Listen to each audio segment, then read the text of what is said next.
Fel y gallwch ddyfalu, mae yna lawer o waith wedi bod i gasglu yr holl ffeithiau a lluniau at ei gilydd a gobeithio y cymerwch chi amser i edrych oddi amgylch yn dilyn y wasanaeth a wedyn paned o de yn syth wedi roedfa.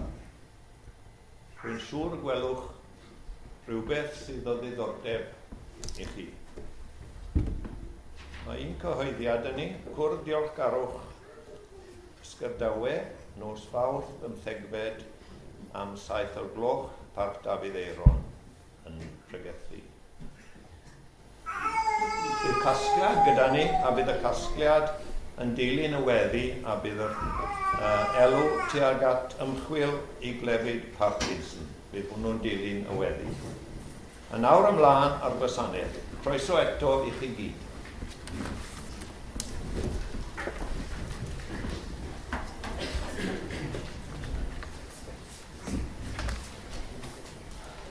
Yr ymyn cyntaf, molwn di o ddiw'r canrifoedd am bob crefft ac am bob gawl. A fi'n harddu temla'r ddeiar, a fi'n rhoi hyfrydwch llawn. Arddel yma waith dy bobl, o'i bob ymdrech dy glod. Tanw'r fandre a thobonian, drwy'r holl oesau sydd i'n bod. Molwn di o ior ein cadau, am un unau weld y tir. Trebi tân yr hen achorau, trebi arddel ar y byr. Dyro i ni sel adfywiol, anfon y cywodydd gwylith. Fel bo sŵn y gorfoleddu, eto natsain yn ein plith.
Adnodau allan o'r salmau. Pwy a esgyn i fynydd yr arglwydd, a pwy a saif yn ei le sanctaidd. Y glân ei ddwylo ar pur o galon.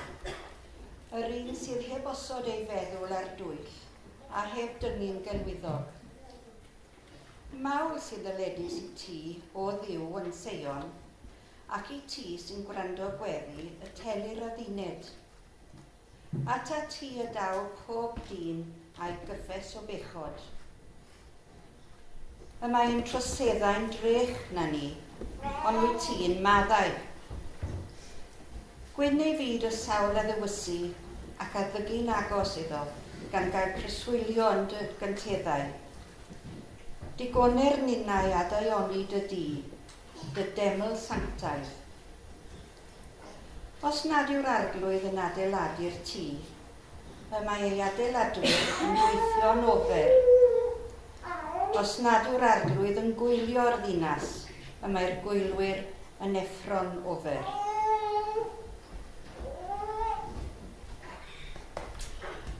Daw'r yr ail darlleniad o llyfr cyntaf Pedr, pennod 2, y maen bywiol ar genedl sanctaidd, adnodau 4 i 10.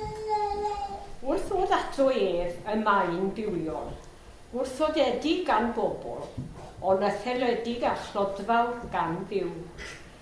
Yr ydych chithau hefyd fel meini bywiol yn cael eich adeiladu yn di-ysbrydol, i fod yn offeriadaeth sanctaidd mwyn offrymu a berthau ysbrydol, cymeradwy gan ddiw trwy Iesu Grist, oherwydd y mae'n sefyll yn yr ysgrythur. Welif i'n gosod maen yn Seion, congl-faen etholedig a chlodfawr, a'r hwn sy'n credu ynddo, ni chywilyddir byth mo honno. Y mae ei glod gan hynny yn eiddo chi, y credinwyr, ond i'r awn credinwyr. Y maen wrthododd yr adeiladwyr, hwn a ddaeth yn faen y gongl, a hefyd maen tamgwydd a chraig rhwystyr. Y maent yn tramhwyddo wrth anifuddhau i'r gair, dyma'r dynged o sodwyd iddynt.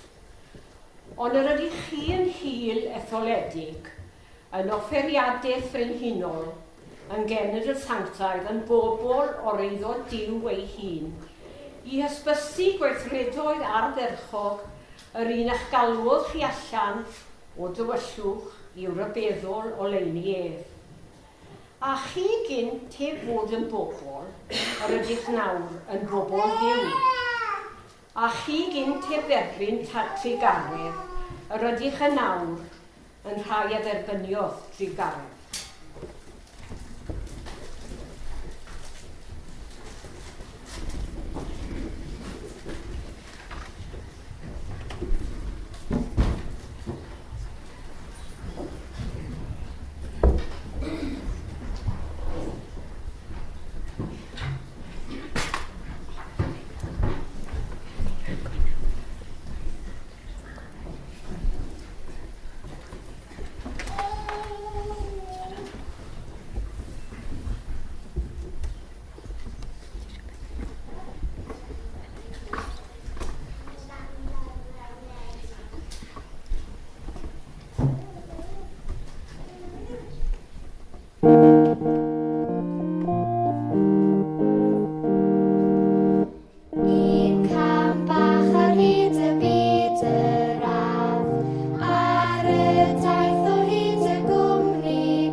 gweddïo.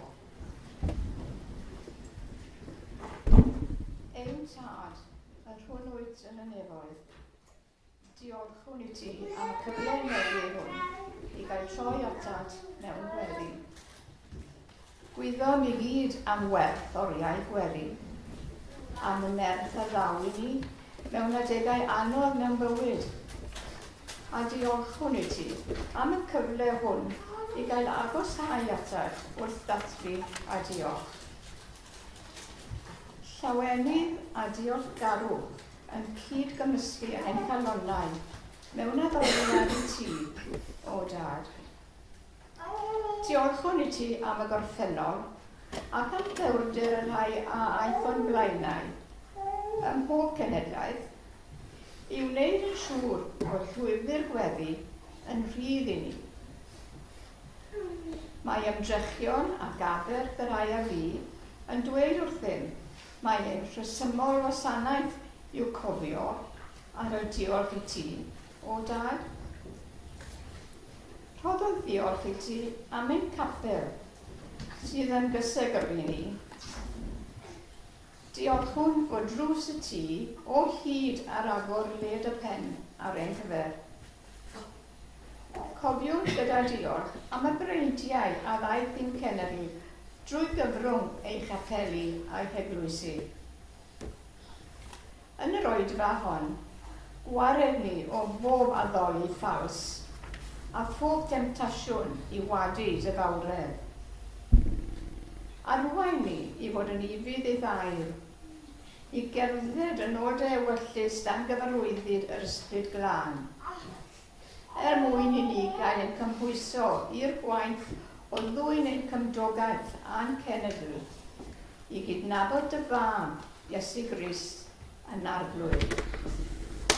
A boed y gogoniant iddo ef, yr awr hon, ac yn dra gywir. Amen. Yes.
arglwydd gyda diolch ddelwder ein hynafiaid hi.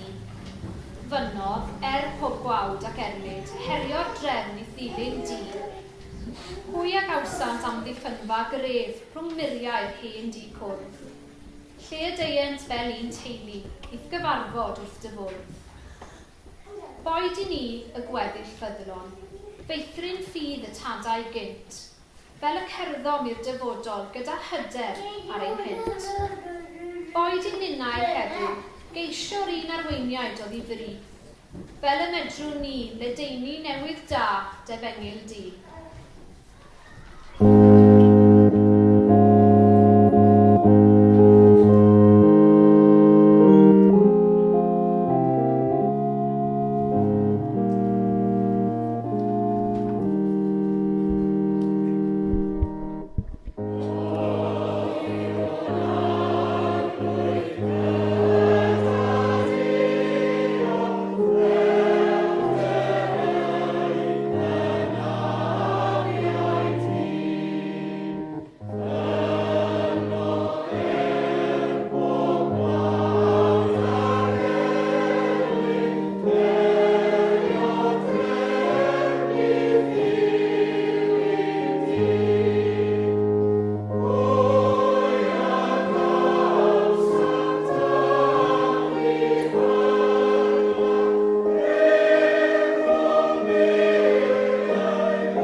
ydynt hardd eich hen addoldau llwm?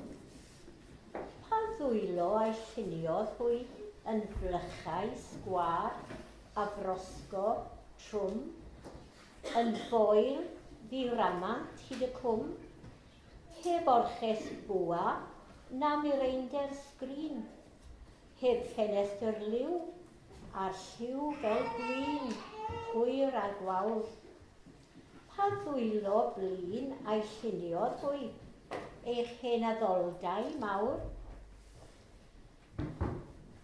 Nid ydynt hardd i chi, mae'n siŵr, heb orches bwa nam i'r einder tŵr, ond yn fynd hwy trwsgwl i Trem, Caersalem, Seion, Soar a Bethlehem, y plygodd y gwerinwr lun, y naddodd salm o'i oriau blin, y dyblodd gan a'r gan fel gwyn, yr hoes y nyddiau hedd a dyddiau loes, ei deyrnged hardd i wr y groes. Nid ydynt hardd fy ffrind i chi, ein hen addoldau mawr diri, ond hwy a'n gwnaeth. O'r blychau hyn y daeth unaint ein doi a'n hechtoi ni. Os llwm i llun, os trwsgwl i Trem, Caersalem, Seion, Soar a Bethlehem.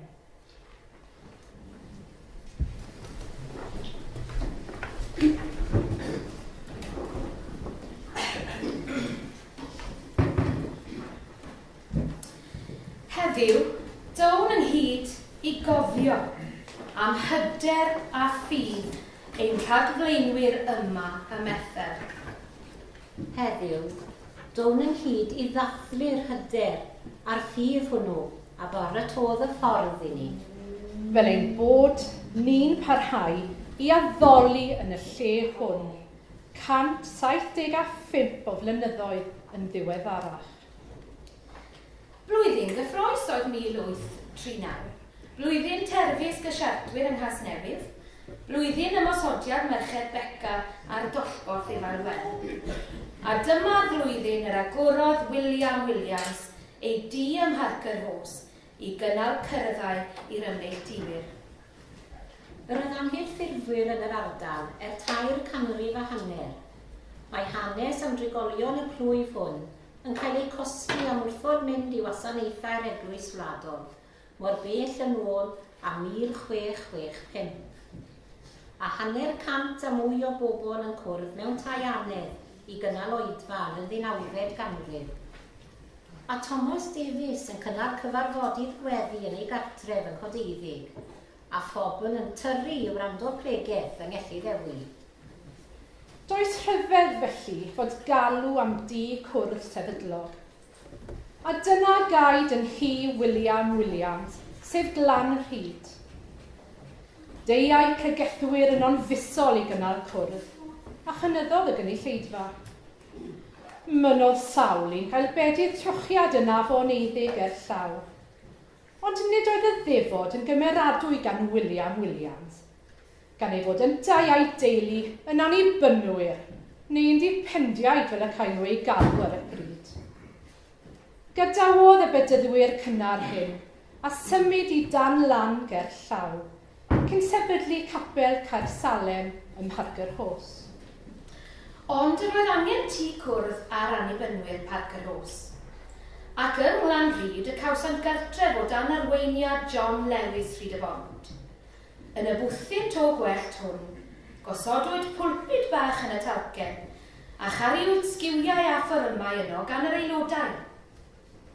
Ac yn 1840, dyma ddechrau ar gyfnod newydd i annibynwyr yn yr ardal hon o ogledd Sir Gyfyrddin, yn eglwys bach Parker Horse.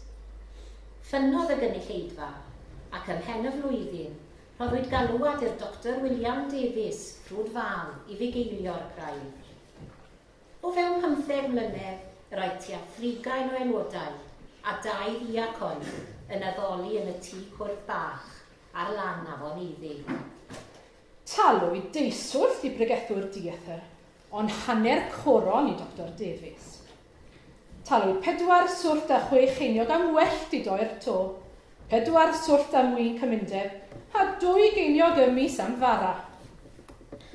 Dilynwyd Dr Davies gan Thomas Jones Temple Bar.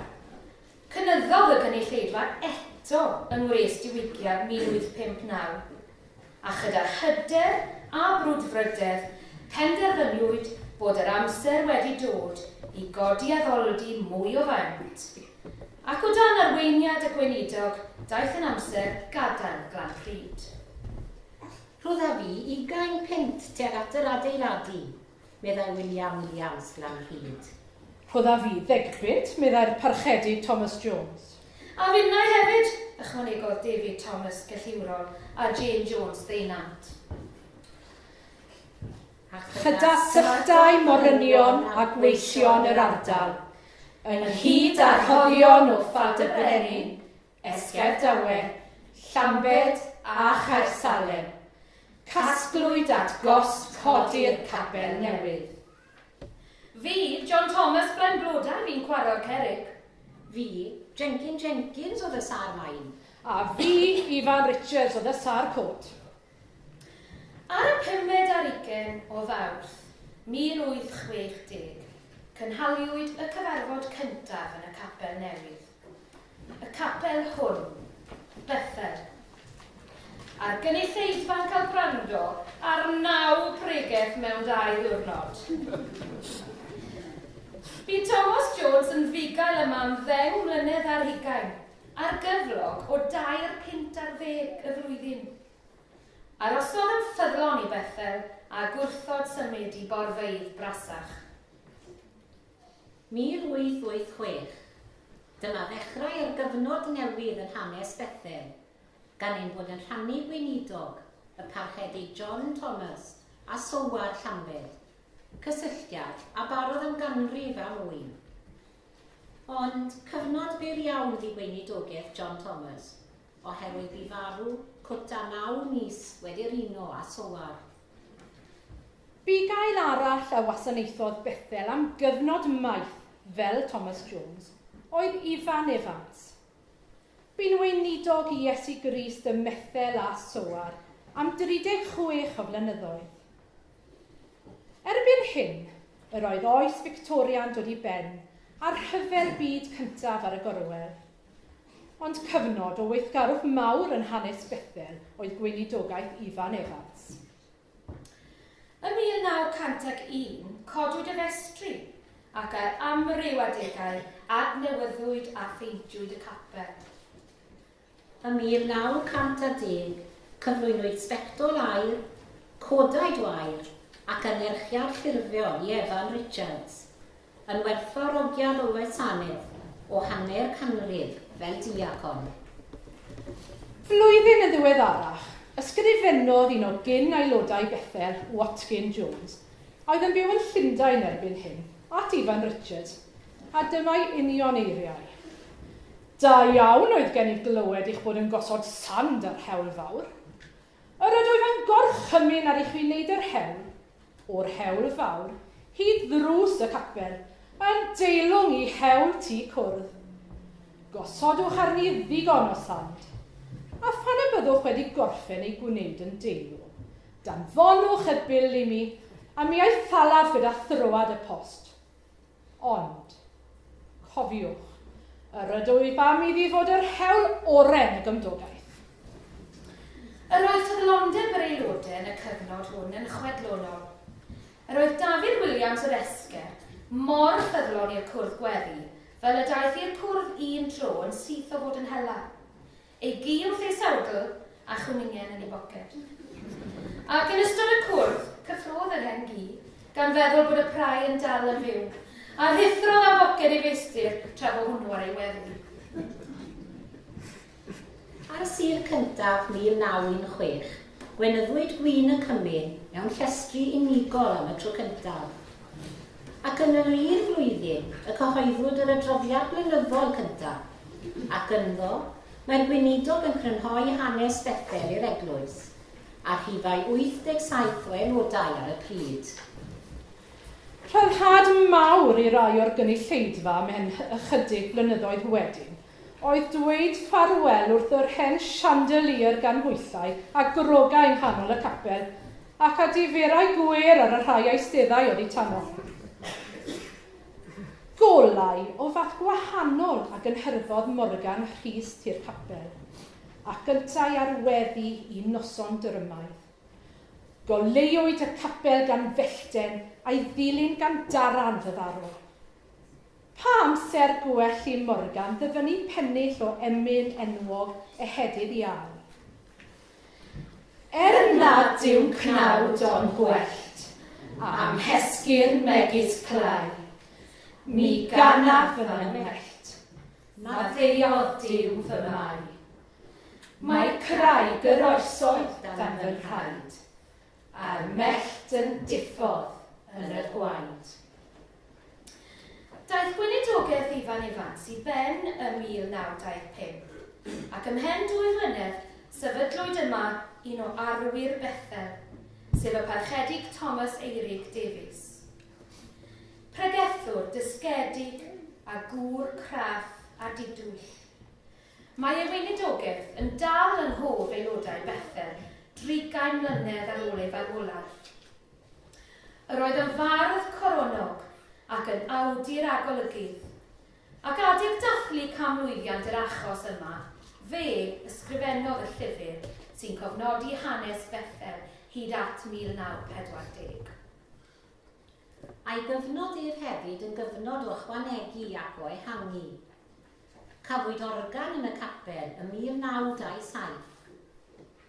Ym Mehefin 1945, cafwyd trwydded i gynnol priodasau yn y capel, a'r parth cyntaf i'w priodi oedd Sydney Williams Bryneidig, un o bileri'r achos ac Adlyn Jones Glaliddig.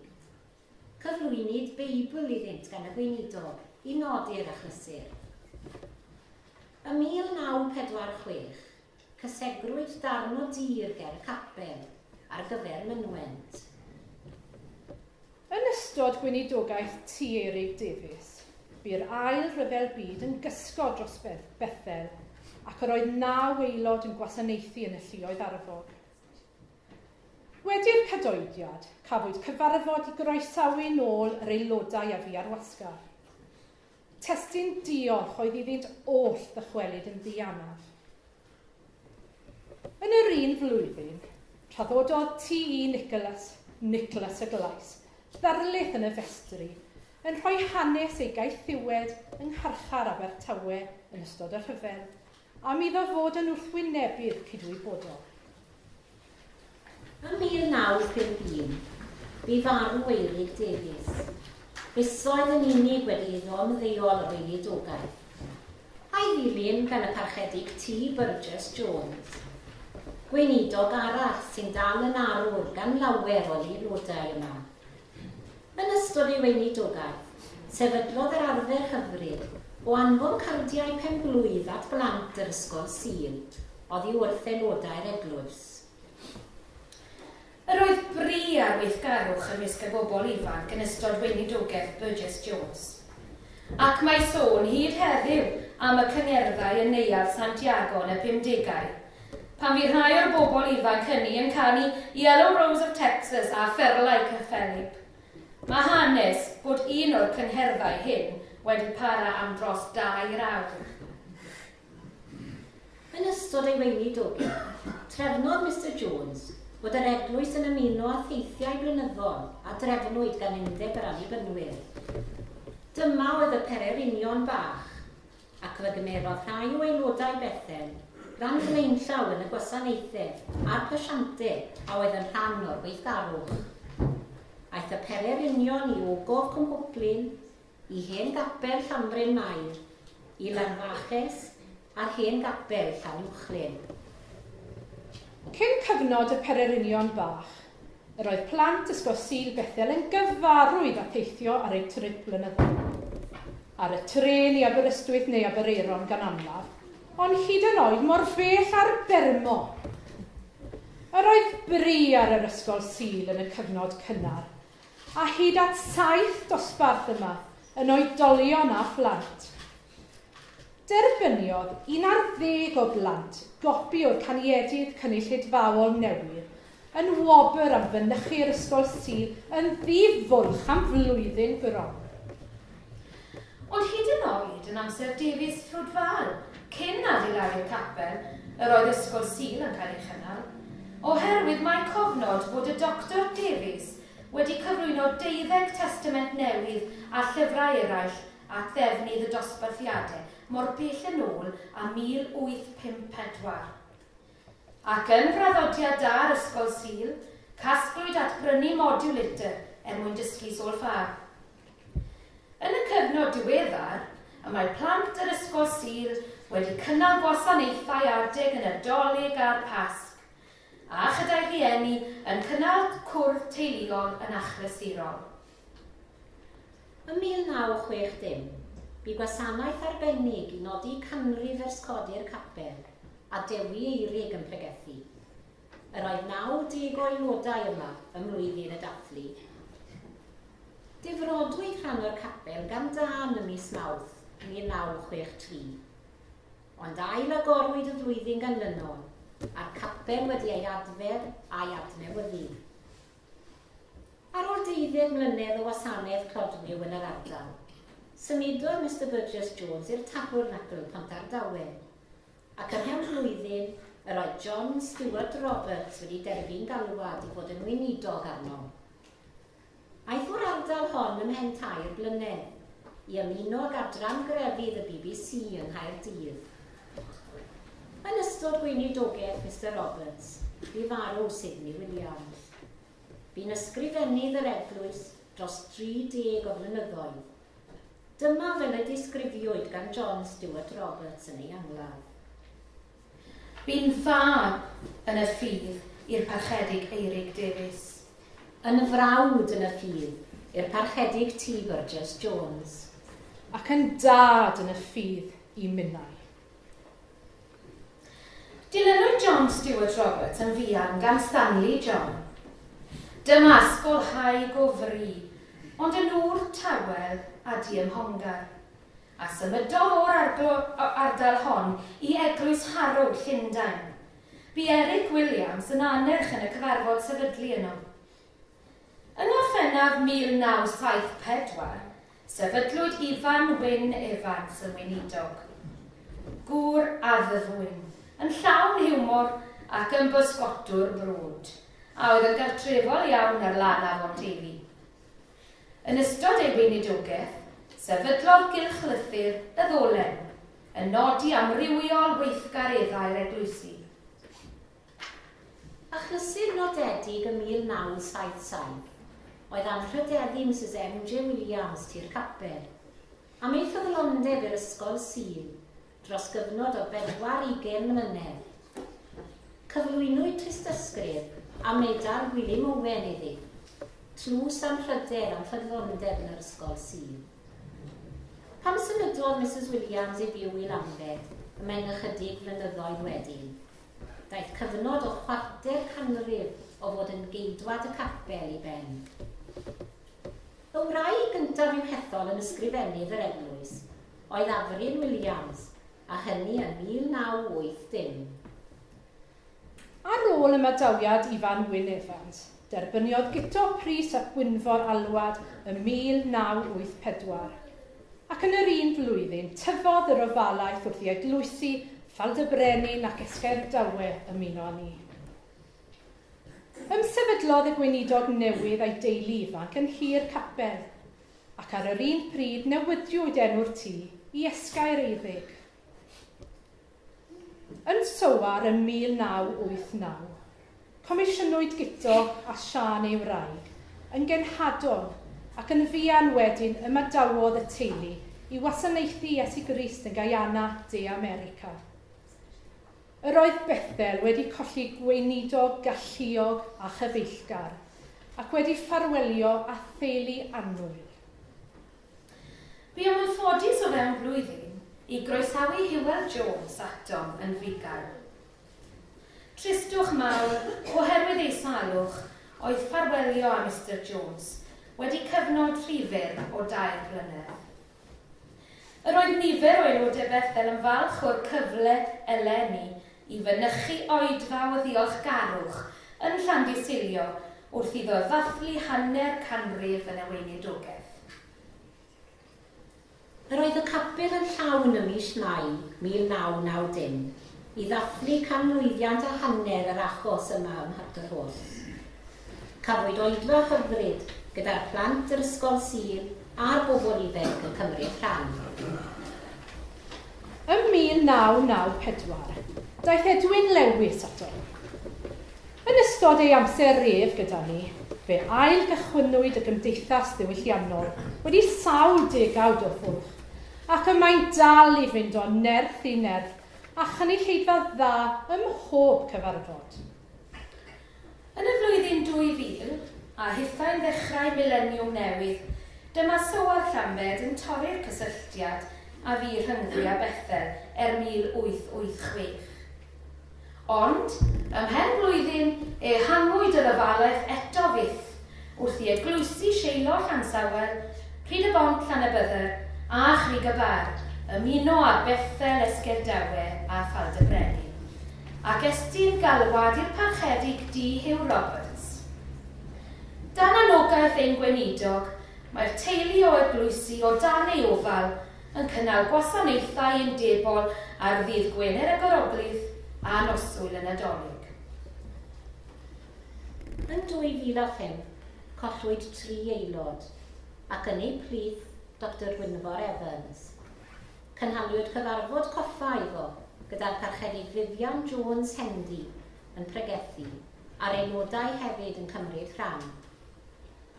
Yn 2010, ymddeolodd am Lewis, ein hysgrifenyddes gydwybodol a threfnus, ar ôl cyfnod o 1 mlynedd ar 20 o wasanaeth.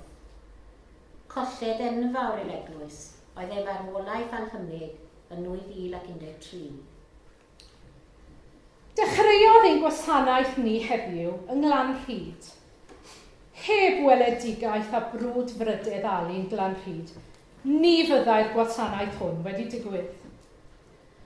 Ac mae teulu Parcyros House a Glanrhyd wedi bod yn ffyddlon ac yn weithgar y Methel o'r cychwyn cyntaf. Clywsom eisoes am Ifan Richard, hen datgu Alun, y sair coed, a fi'n helpu adeiladu'r capel. Bu tatgu Alun, William Jones, yn drysorydd, a'i dad Elwyn Jones yn ddi-econ yma, ac Alun ynta i wneud dro yn drysorydd. Yn y llun, mae Alun yn dal yr anerchiad a gyflwynwyd i'w hen dadcu. Dyma glymur gorffennol a'r presennol yn hanes Bethel.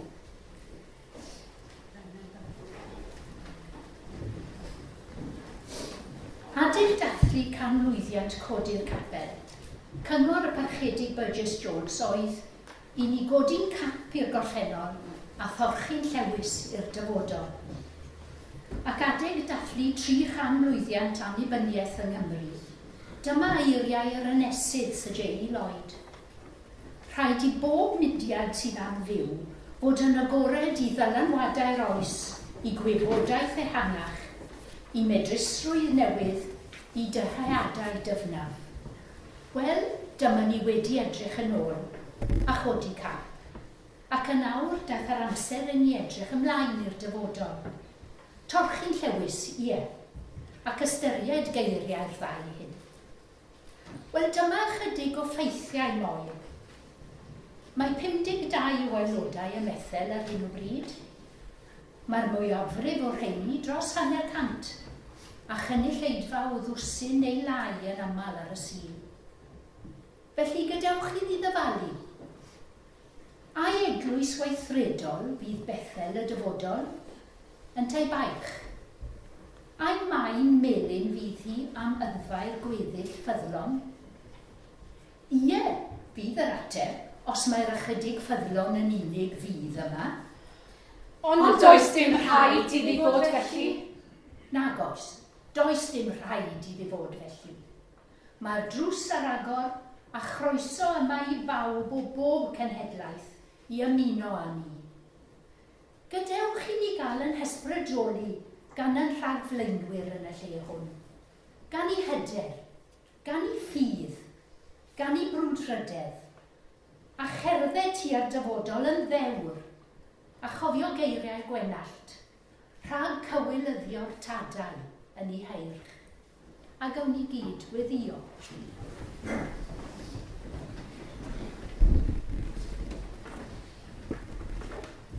Wefiwn, byw foi, heddiw ac yfori. Deiwn adat mewn llywennib o'r ffafflu penblwydd yr eglwys hon, a'i bywyd a'i thystiolaeth dros y blynyddoedd.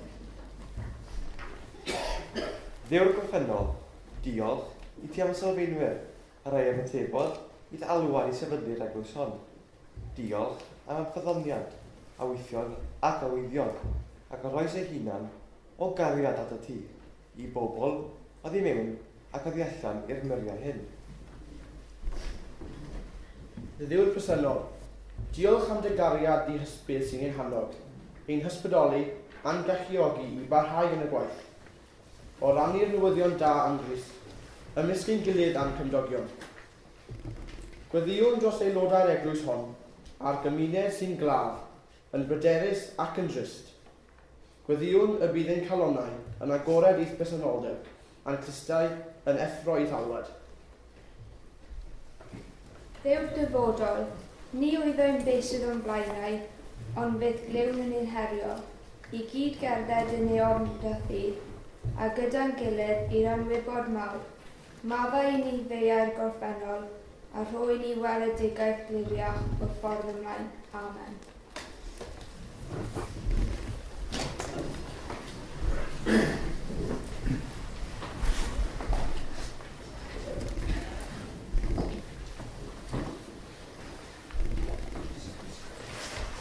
Wel, dyna chi hanes yr achos yn yr ardal yma dros 175 o flynyddoedd. A gobeithio bod chi I gyd wedi gweld e'n diddorol dros ben ac bod e'n gwybod tymed bach mwy am hanes yr annibynwyr yn yr ardal dros yr amser hyn. Ymddeiriadau yn gyntaf, cyn bod fi'n neud y diolchiadau, oedd I wrth ein gweinidog, y parch Hugh Roberts, fel mae'r rhan fwyaf chi'n gwybod os mae Hugh wedi bod yn cael llawdriniaeth ar ei gefen ac wedi gobeithio'n dair iawn fod gyda ni nôl myna heddi I lywyddu os bydde fe yma, fe bydde'n neud y diolchiadau.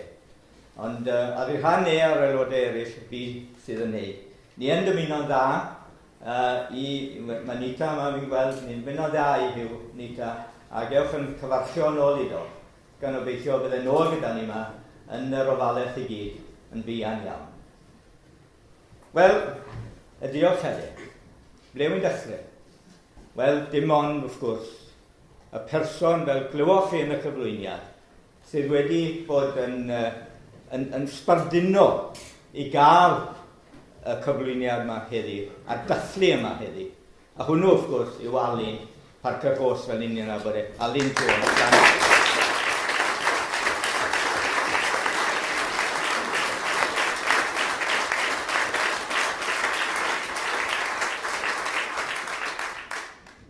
Alun ddaeth ar syniad I ni fel aelodau os bydde yn bwrpasol I ddathlu y penblwydd arbennig yma. Ac wrth gwrs, nelon I dderbyn y syniad. Ond wrth gwrs, dim ond syniad o hwnnw, oedd rhaid mynd atyn oedd I gyrnoi y wybodaeth I gyd. A dyna lle mae Alun wedi bod wrth I crynhoi yr holl hanes o'r dechrau hyd yn awr. Ac hefyd, ar y diwedd, gewch chi fynd o edrych ar y ddau bwrdd sy'r ar ochrau fan hyn, a mae'r fedal glywoch chi am y cyflwyniad, mae'r cyfan I fyny fyna. Mae Alun wedi croi hynna I gyd, fel bod chi gyd yn gallu gwerthfawrogi nhw ar y diwedd. Nawr, cael y syniad, cael y gwaith ymchwil yw un peth, ond mae rhoi at ei gilydd nos mewn cyflwyniad llawn fel chi wedi cael y prynawn yma. A dyna lle mae Ann fan hyn, iste nes y fawr, un o'r deconiad ffyddlon ni, wedi ysgrifennu sgript i rhoi'r stori i gyd, ac hefyd i drefnu'r cwrdd sydd wedi rhedeg yn arbennig o dda. Diolch yn fawr am baratoi.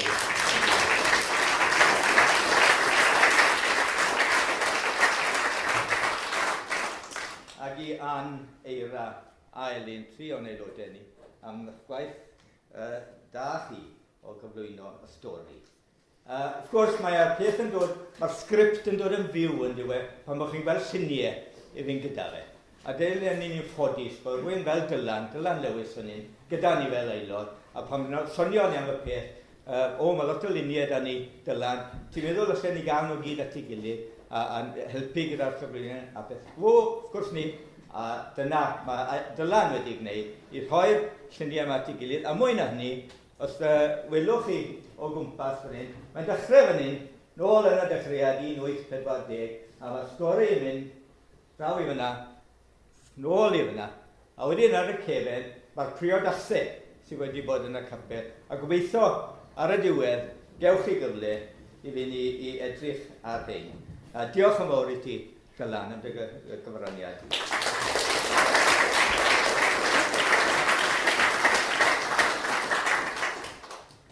Diolch i'r bobl ifanc, bob un ohonoch chi am eich gwaith, oedd y canu a'r cyflwyniadau ar y diwedd yn arbennig iawn. Diolch yn fawr i chi, ac i Carys Lewis a'r rhieni sydd wedi bod wrthi yn eich dysgu chi.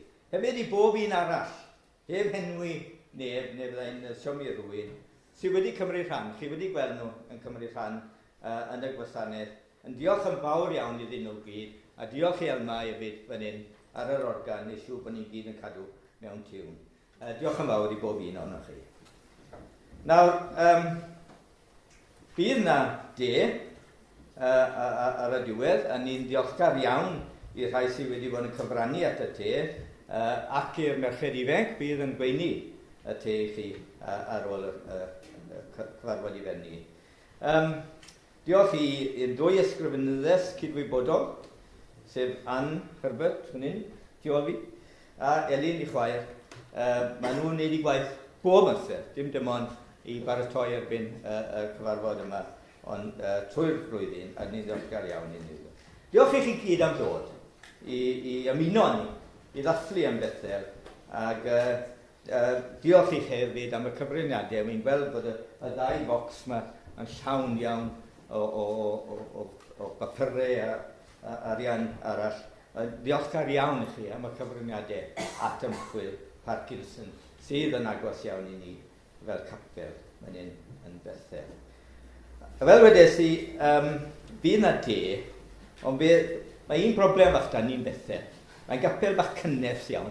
Mae'n gapel, chymod, ni'n frwdfrydig amdano fe, ond mae'r lonydd yma yn gul iawn.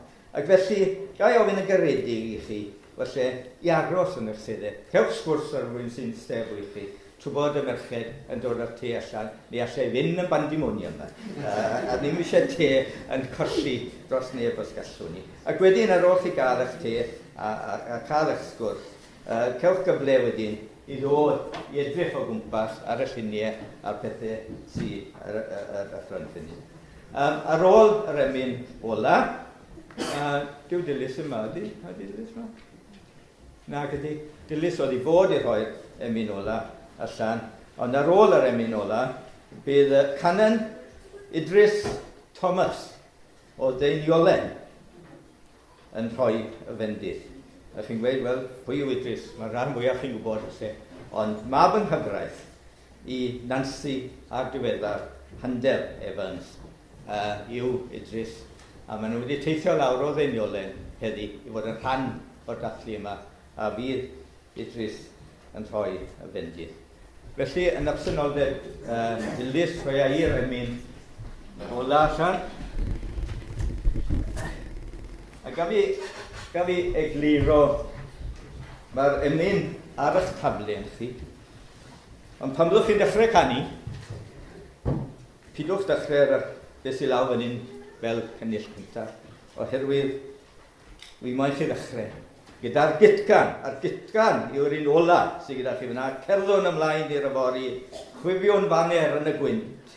Seiniw'n glod am y gafwyd am bendithion ddyddiau gynt. Am y rhai fy'n yma'n sefyll ac yn brwydro dros y gwir, seiniw'n glod a cherddwn ymlaen. Dyna'r gitgan, dwi'n dechrau gyda hwnna, a wedyn nôl i'r pennill cyntaf ac wedyn ymlaen i'r aili. Y pennill cyntaf, fe ddaeth ddoi a'i siar o fydd a daeth pryder yn ei tro. Gwylwyd hefyd hael yn gweini a llawenydd yn ein bro. Ond roedd Sion a'r lledd fe welwyd llawer i o'r yn lliwio'n bywyd i'r fori sy'n obaith byw. Gan diolch i bawb eto am bob fath o gyfraniad sydd wedi'i wneud yn ystod y pnawn. Diolch yn fawr i chi.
yn y dathliad arbennig hwn ac yn y blynyddoedd ar ôl ac hyd byth.